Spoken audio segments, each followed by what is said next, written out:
الرحیم۔ سجدہ صاحب کا بیان ہے آج، اور سجدہ صاحب کب کرنا چاہیے اور سجدہ صاحب کیا ہے۔ نماز کے سنن و مستحبات اگر ترک ہو جائیں تو اس سے نماز میں کوئی خرابی نہیں آتی، یعنی نماز صحیح ہو جاتی ہے۔ اور نماز کے فرائض میں سے اگر کوئی چیز اگر سہون یا عمدن چھوٹ جائے، یعنی اگر بھول سے، غلطی سے یا پھر جان بوجھ کے چھوٹ جائے تو نماز فاسد ہو جاتی ہے، جس کا کوئی تدارک نہیں، جس کی وجہ سے نماز کا اعادہ ضروری ہوتا ہے، مطلب دوبارہ پڑھنا ضروری ہے۔ نماز کے واجبات میں سے اگر کوئی چیز، یعنی کہ واجب جو ہے ان میں سے اگر کوئی چیز جان بوجھ کے چھوٹ جائے تو اس کا بھی تدارک نہیں ہو سکتا اور نماز فاسد ہو جاتی ہے۔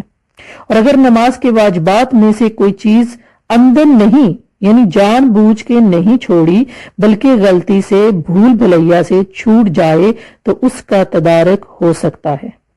اور وہ تدارک یہ ہے کہ قعدہ کے آخر میں اتحیات پڑھنے کے بعد داہنی طرف یعنی دائیں طرف ایک مرتبہ سلام پھیر کر 2 سجدے کر لیے جائیں، اور سجدہ کے بعد پھر قعدہ کیا جائے، اور اتحیات، درود شریف اور دعا حسب معمول پڑھ کر سلام پھیرا جائے۔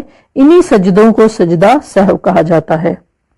اب اتنی بات سمجھ لیجئے کہ سرکار دو عالم صلی اللہ علیہ وسلم کے ان اقوال میں سے جو شرعی چیزوں کی خبر دینے اور دینی احکام کے بیان سے متعلق ہیں، نہ تو کبھی سہو ہوا ہے اور نہ یہ ممکن ہے۔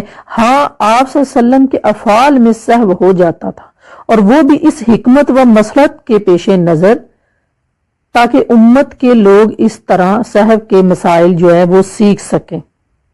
حدیث مبارکہ ہے، حضرت ابو ہریرہ رضی اللہ تعالیٰ راوی ہیں، سرور کونین صلی اللہ علیہ وسلم نے فرمایا، جب تم میں سے کوئی شخص نماز پڑھنے کھڑا ہوتا ہے تو اس کے پاس شیطان آتا ہے اور اسے شک و شبہ میں مبتلا کر دیتا ہے، یہاں تک کہ اس نمازی کو یہ بھی یاد نہیں رہتا کہ اس نے کتنی رکعتیں پڑھی۔ لہٰذا تم میں سے کسی کو اگر یہ صورت پیش آئے تو اسے چاہیے کہ وہ آخری قعدہ میں بیٹھ کر 2 سجدے کرے، کہ یہ شک و شبہ شیطان کی وجہ سے پیدا ہوتا ہے، اور شیطان ملعون کی کیا مجال تھی کہ وہ نبی کریم صلی اللہ علیہ وسلم کو شک و شبہ میں مبتلا کر دیتا۔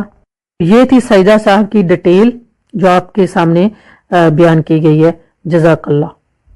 السلام علیکم۔